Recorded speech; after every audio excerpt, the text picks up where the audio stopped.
Hello mga kalaming masaramo. Today, gagawa tayo ngayon ng black pasta seafoods. Ito ang ating tatlong klaseng seafoods gagamitin natin. Meron tayong shrimp, squid, and crab stick. Yan ang tatlong gagamitin natin pang pasta. Black pasta seafoods. Then, ito din yung gagamitin nating pasta. Black pasta, spaghetti. Yan, habang kumukulo na yung ating pinakulong tubig, lalagyan na natin siya ng salt. 1 tablespoon na salt. Yan. Ilalagay na natin yung pasta. Yan, no?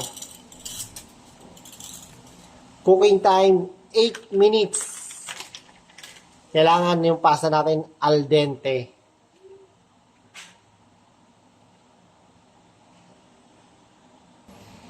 Ngayon, habang niluluto natin yung pasta, magsusutay na rin natin. Unang lulutuin natin is yung squid. Kasi medyo, yan ang medyo matigas-tigas.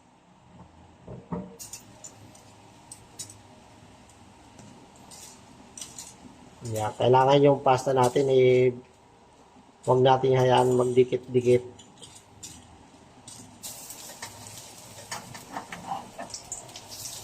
Then may sinutay na tayong garlic.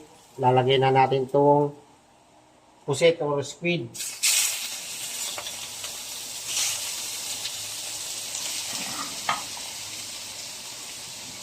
Toss natin.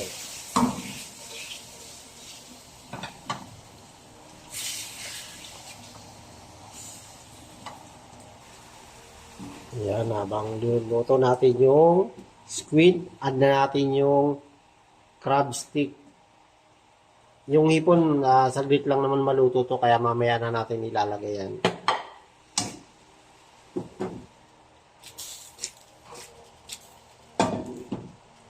Re-reduce lang natin yung sabaw ng squid. Lagyan na natin yung hipon.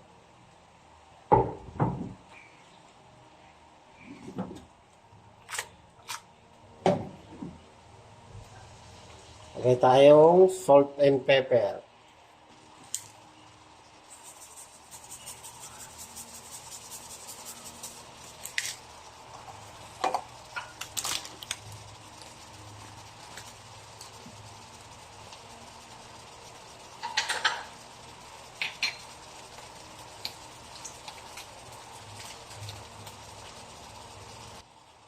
At tayo parmesan.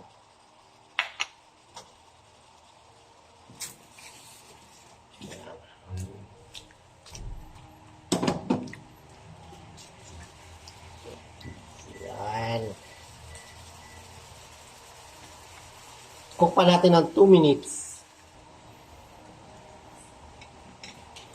Add na natin yung black pasta. Add na natin siya.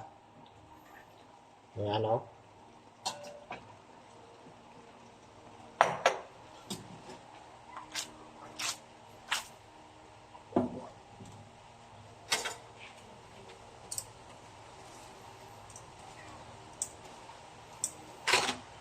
Al dente na yung pasta natin, kaya nilagay na natin.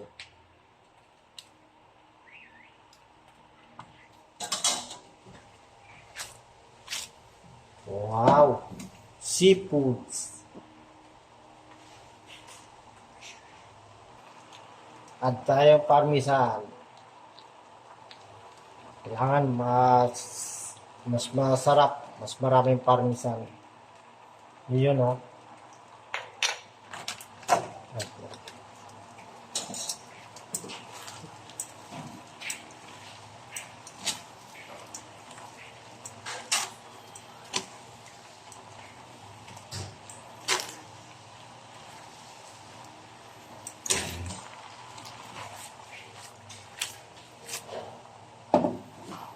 Yan.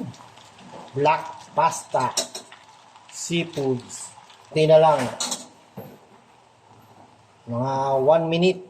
Okay na to. Luto na to. Platings na tayo.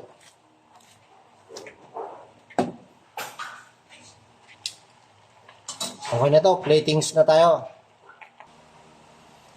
Ito na ang ating nagawang pasta.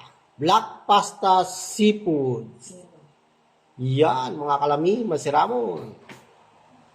Tikima na.